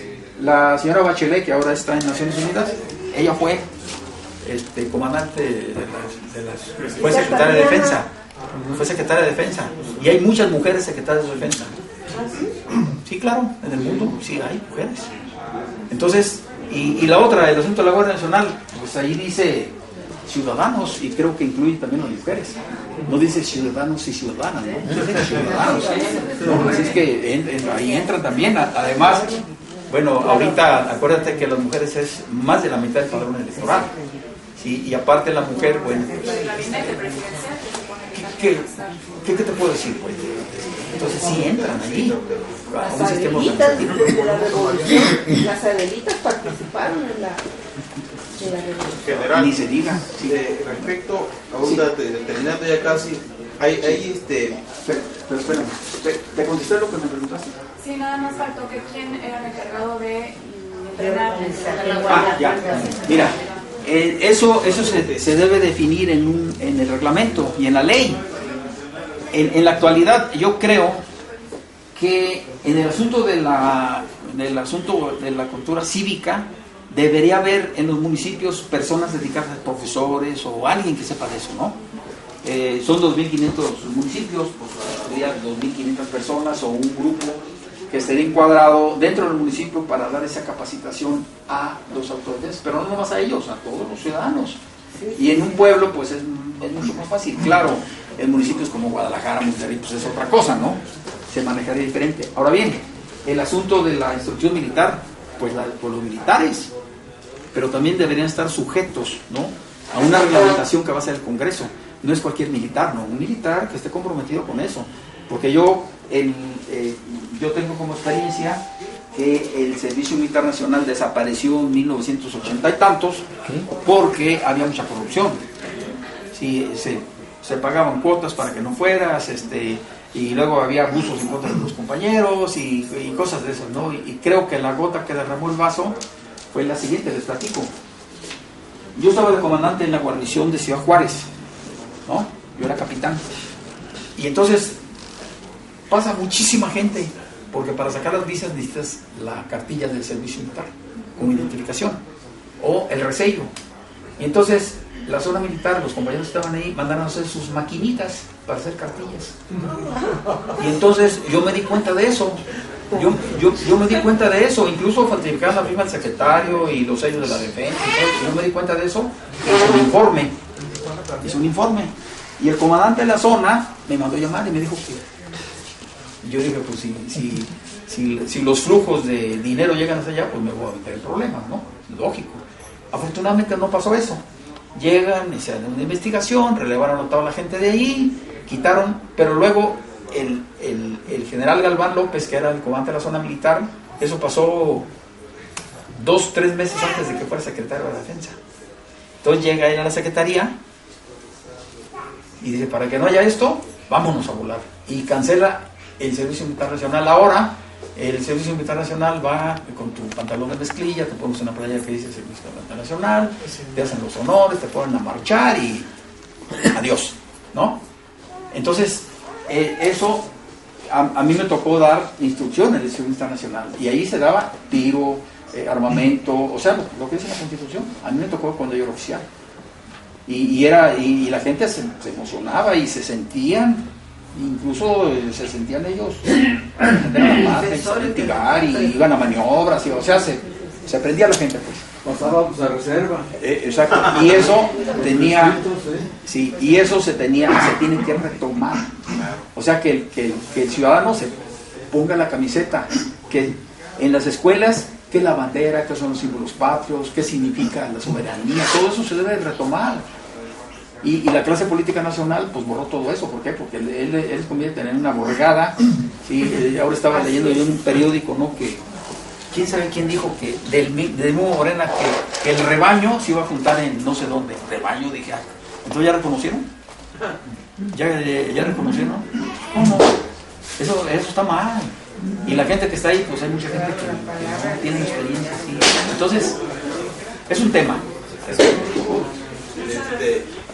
En general, respecto, ya para ir cerrando, ya casi terminamos nuestro horario, el Estado Mayor Presidencial, el retiro, porque ya no va a estar con el licenciado Andrés Manuel, también lo prometió, pero creo que sí va en serio, se debe a bajar los costos de operación, que es mucho dinero, o en verdad se comenta que atrás del Estado Mayor Presidencial está la CIA, están los intereses norteamericanos y vigilan al presidente y le llevan toda la información que hace el presidente, porque todo el audio y toda la información para ver que sus intereses no estén afectados cualquier cosa que diga el presidente. Esa es una duda que tengo, o sea, si detrás del Estado Mayor están los intereses norteamericanos, a eso le sirve el Estado Mayor de México. Y respecto a otra cosa que se maneja en las redes sociales respecto a ustedes de general, lo he visto en algunas redes sociales, que pueden ser sus adversarios, ¿no? Que no es usted general. Eso lo podría explicar. Sabemos los intereses que toca porque mueve intereses muy fuertes, claro, pero también hay los adversarios que están en torno a eso, que claro, muchos comentan que usted no es general. Así es. Bueno, miren, el primer asunto de lo del Estado Mayor Presidencial, miren, en ningún Estado democrático los militares le pueden llevar la agenda al presidente. En ningún Estado democrático militares en activo cuidan a un civil. Sí. ¿Por qué? Porque se distorsiona el asunto. Y la otra situación que usted dice, bueno, pues muchos militares de los que están en el Estado Mayor Presidencial tienen contactos con militares de Estados Unidos, han tomado cursos en Estados Unidos, y cuando se toman cursos en Estados Unidos, juran defender los intereses de Estados Unidos. Imagínense, yo como general voy a hacer un curso de Estados Unidos y me hacen que yo para tomar el curso jure por Estados Unidos, pues, y yo digo, pues no, como que no va. Ellos se lo hacen. ¿Por qué? Porque se van a los juegos todos. Entonces, para terminar con ese asunto, otra frase, ¿no? Bueno, sí. Los agregados militares en Rusia y en otros países, o sea, ¿cuál es su función? Mira, sé que hay muchos los agregados militares son parte de los cuerpos de los embajadores y tienen por objeto, pues, establecer relaciones, si tú crees, de amistad, pero también de recoger información de inteligencia de otros ejércitos. Pero yo te pregunto, con la capacidad que tienen, ver los currículos de educación de aquí, de militares, ¿cómo van a tener una capacidad para infiltrar, por ejemplo, los sistemas de información de Estados Unidos o de Rusia? como que no va la cosa, ¿no? O sea, ellos van y hacen relaciones públicas y se contactan y se toman la foto y vienen los navales, se suben el avión y todo, nada más. Sí, o sea, yo lo tomo como relaciones públicas, ¿no? Así es. Bueno, mire, el tema del grado militar. La legislación militar previene que ningún militar profesional puede causar baja del ejército ni ser degradado. Eso lo dice la ley militar, ¿sí? No lo que diga el secretario de la defensa. Ahora bien, yo llegué a la prisión en 1993, en la prisión militar del campo militar número 1. Pero desde que yo llegué, yo empecé a capacitar a la gente. Hacíamos consejos de guerra aquí, simulados, ¿no? A ver, tú eres el fiscal, yo el juez y tú fulano. Siéntate. A ver, ¿qué vas a decir? ¿De qué te están acusando? Le voy a poner un ejemplo, ¿eh? No, pues de que me deserté en tiempo de guerra. Y entonces me pueden hasta fusilar. ¿En tiempo de guerra? ¿Cuál guerra? Pues en Chiapas. A ver, tú te sientes con el Ministerio Público y te empieza a preguntar. Y te va a coaccionar. Y entonces muchos soldaditos les dicen, si no declaras lo que estoy diciendo, te voy a procesar por desobediencia, porque tú eres militar y debes cumplir la orden que yo te estoy dando con el Ministerio Público. ¿Sí? Estamos en un juicio penal, ¿no? Y entonces yo digo, a ver, no, espérenme tantito. En una acusación penal, se aparte de la disciplina militar queda aquí. ¿Por qué? Porque te hace una acusación el Estado contra un individuo. Tú antes de ser militar eres ciudadano. Y aquí vas a defender tus derechos, no la disciplina militar. La disciplina militar ya quedó fuera. Entonces ahí cuando el Ministerio Público te empieza a presionar, tú dices, me acojo al 20 constitucional, fracción segunda, es más, no puedes declarar en tu contra. Eso dice ese artículo que está en la Constitución. Entonces cuando yo empiezo a decir eso, no, pues volteamos de cabeza al Supremo Tribunal. Lo volteamos de cabeza, ya no se ve ni qué hacer.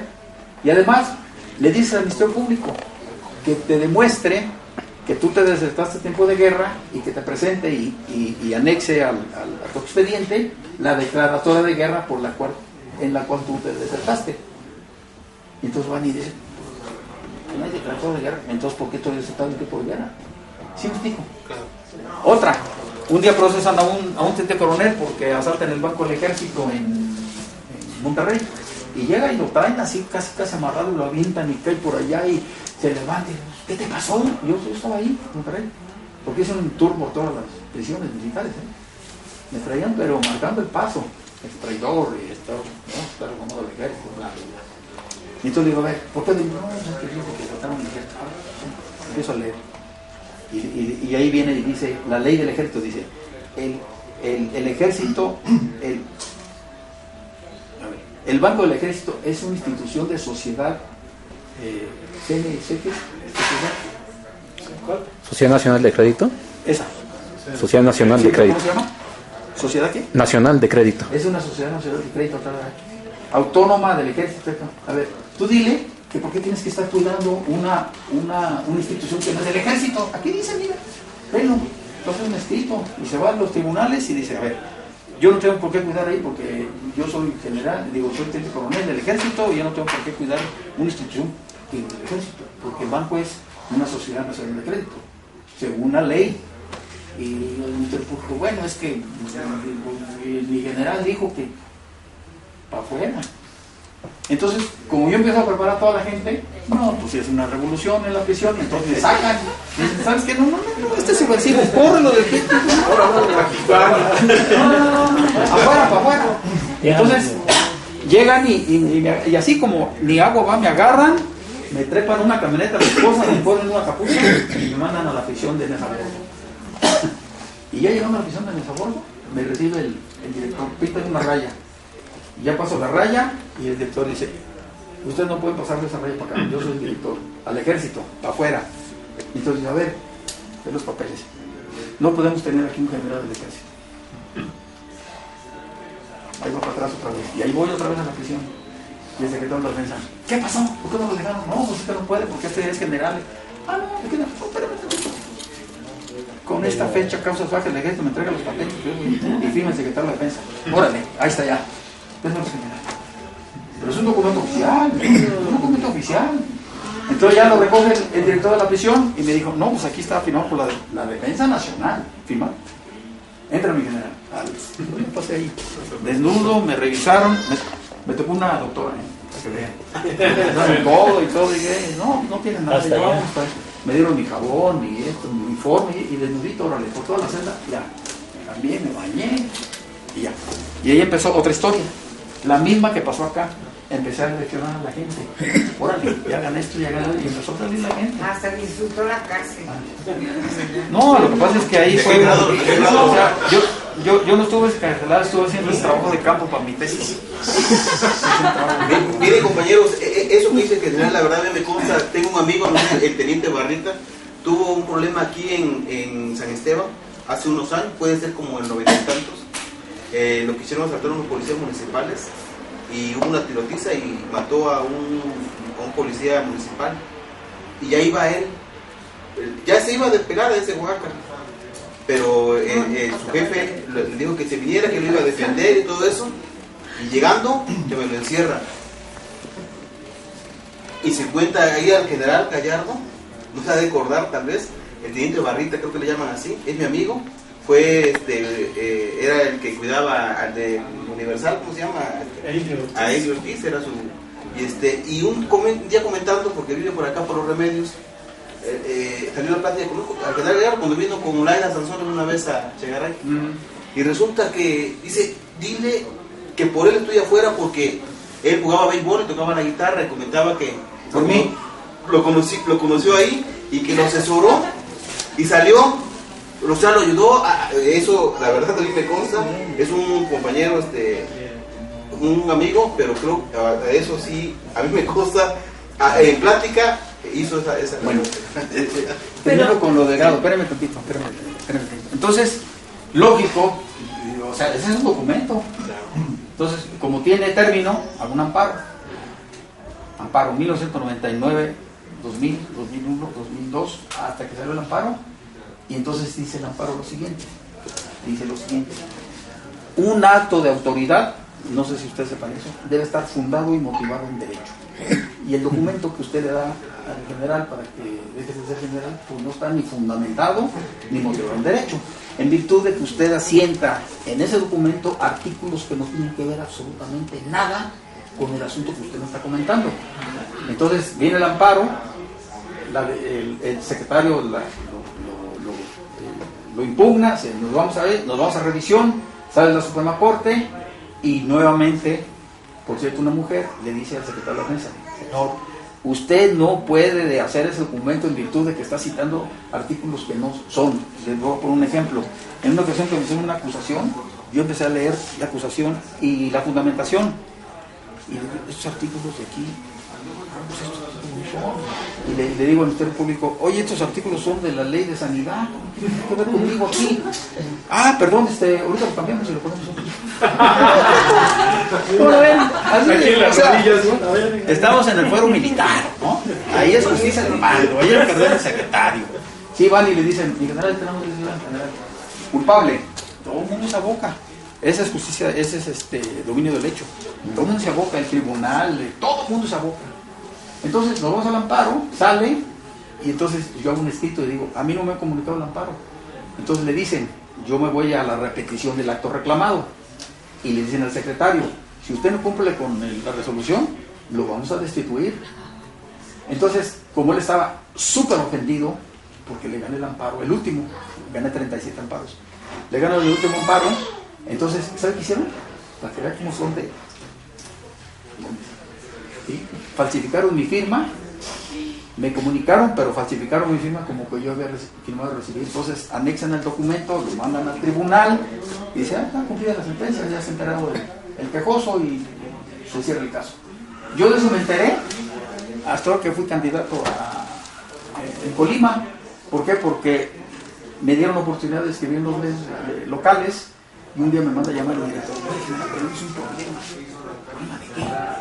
El comandante de la zona vino y me puso una regañada y me dijo que por qué usted se dice que es general, que no sé qué, que bla, haga una notita ahí, no dígale que sí es general abajo para que yo no tenga problemas. No, digo, a ver, espéreme tantito. Ya que me está usted preguntando, quiero hacer un documento bien hecho. Es más, la participación que me toca, déjeme hacerlo, hágalo. Y que le mando copia al comandante de la zona. Y que le digo, dile que venga aquí y que me diga que ese amparo no es correcto. Entonces, resulta lo siguiente, fíjense lo que son las cosas, ¿eh? Yo soy el único general del ejército que tiene reconocido el grado militar y ratificado por el Senado de la República y por la Suprema Corte de Justicia de la Nación. ¿Cómo lo ven? No lo tiene más que yo.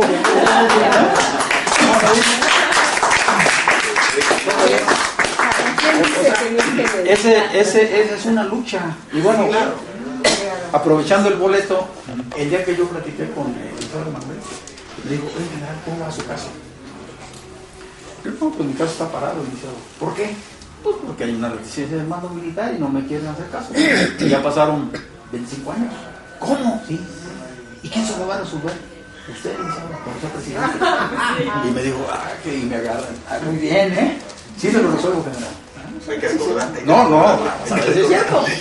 Y ya me resuelve a mí, y pues me van a pagar 25 años de sueldo, todas mis prestaciones, tienen que publicar el documento en todos los periódicos, en todas las embajadas, en todos los cuarteles militares, de la Marina, del Ejército, porque ahí me difamaron.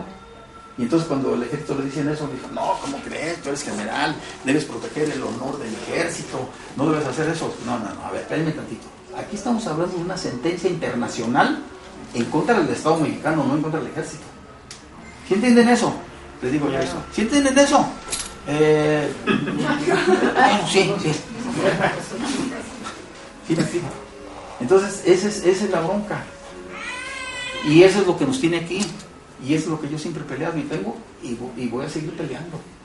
Y voy a seguir peleando. Y esto lo tenemos que hacer valer nosotros. Porque nosotros también pusimos a esta gente ahí, nos tienen que responder a nosotros. Y cada vez que veamos que van un poquito chuecos, pues acá. Eso es lo que hacemos. Ya para cerrar, doctor, ya nos vamos, ya son 9:30. Bueno, esto es el general Gallardo, pues sí es un activo fijo, ¿no? Es un personaje distinguido, es historiador, es luchador social. Eso es lo que capto. Y ahora por alusiones digo que, porque cité el 2 de octubre, cité eso y alguien dijo, no, pues es anecdótico, pero por ahí ya yo leí que los pueblos que no reconocen su origen, su historia, están condenados a repetirla. Cité también a un personaje, Luis Donaldo Colosio, que fue asesinado arteramente, independientemente de la afinidad o que uno tuviera, y el comandante, creo, del Estado Mayor Presidencial fue premiado con una representación diplomática. Y es decir que esas representaciones diplomáticas son premios y se llevan hasta la abuelita, el perico, los hijos en las escuelas de paga, es decir, es un premio, sí, claro, es un premio que nosotros pagamos. Así es. Sí, no me la platicaron. Y no les pedimos cuentas. No les pedimos cuentas. Pero bueno, me pareció muy interesante su plática. ¿Cuándo va a regresar? Y sobre todo porque siendo una autoridad en leyes y en varios capítulos del conocimiento humano, no utilizó la jerga esa leguleya, la jerga técnica, sino que utilizó un lenguaje claro y llano que nos queda claro a todos nosotros. Y yo sí quisiera decir, usted que está en las alturas, en la cúpula ahora, para el pueblo, para nosotros votantes, para nosotros simpatizantes, pues aunque no lo expresamos y aunque no se expresa mucho, nos preocupa sobremanera la seguridad de nuestro próximo presidente. Y los mexicanos somos muy yo pongo el pecho, yo me como la caca a puño. ¿Ya no están grabando? Es decir, aquí a mí el pueblo me defiende. Eso pues es un buen sentimiento, ¿verdad? Por su personalidad, pero de que hay gente que le quiere dar velocidad, creo que sí. Creo que se le tiene que decir que razone, que vea que es un activo, que es un personaje ahora pertenece al Estado mexicano, que debe protegerse. Gracias. Gracias. Es obligatorio.